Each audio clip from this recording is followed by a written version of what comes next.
I'm going to show you a setup routine that has taken me 10 years to develop. What it does is, whether you're 5'2" or 6'9", this setup routine automatically places you in the perfect position to get a powerful, accurate swing every time.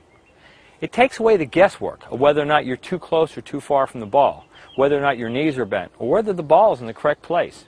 Some of my students have told me they've added 30 yards to their drive just from getting this setup routine right. Others tell me, hey, I'm playing in the fairway now. I'm not losing so many balls.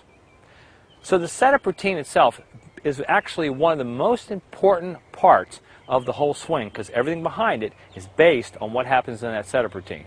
So let me show you how it works.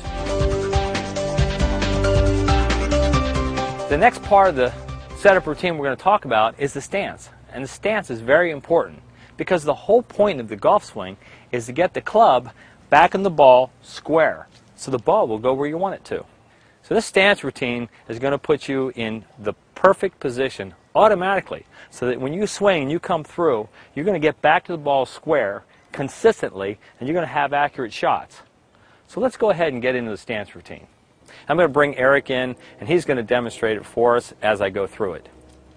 All right, the first part of the stance routine, of course, after you have your grip, is just to place the club behind the ball. So go ahead and do that. Now, if you'll notice, Eric is on 1 foot here. Okay? And the reason we put him on 1 foot, we actually have all his weight on the ball of this right foot. If you're right-handed, if you're left-handed, you're going to do it with your left foot. And what this does is this forces Eric, let's get you a little bit more bent here, this forces Eric to get his upper body bend.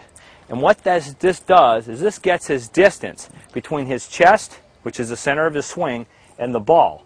That's the distance that's most critical in the swing. So he's going to let the club set behind the ball. He's going to bend forward at the waist with all his weight on his right foot. His knee will be straight but not locked. Notice where his hands are. His arms go straight down. This is important because when he comes back through the shot, his arms are going to be straight down. If his arms reach just a little bit, he'll have a tendency to bring the club way inside.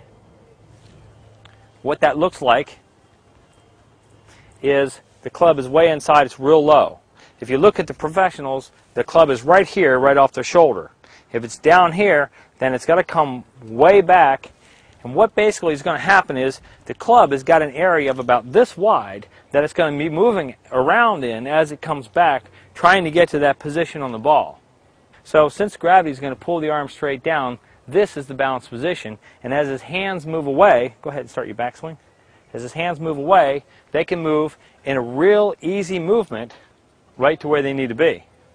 Now the next thing Eric's going to do, Eric's going to look downrange and he's going to set his feet. Notice he's in motion. This goes back to dynamic balance. Remember, dynamic balance is balance in motion. When you look downrange, he's going to start feeling the bottoms of his feet, and he's going to know exactly whether or not he's in balance. Now, when you're in balance, the weight is evenly distributed between the balls and the heels of the feet on the arches.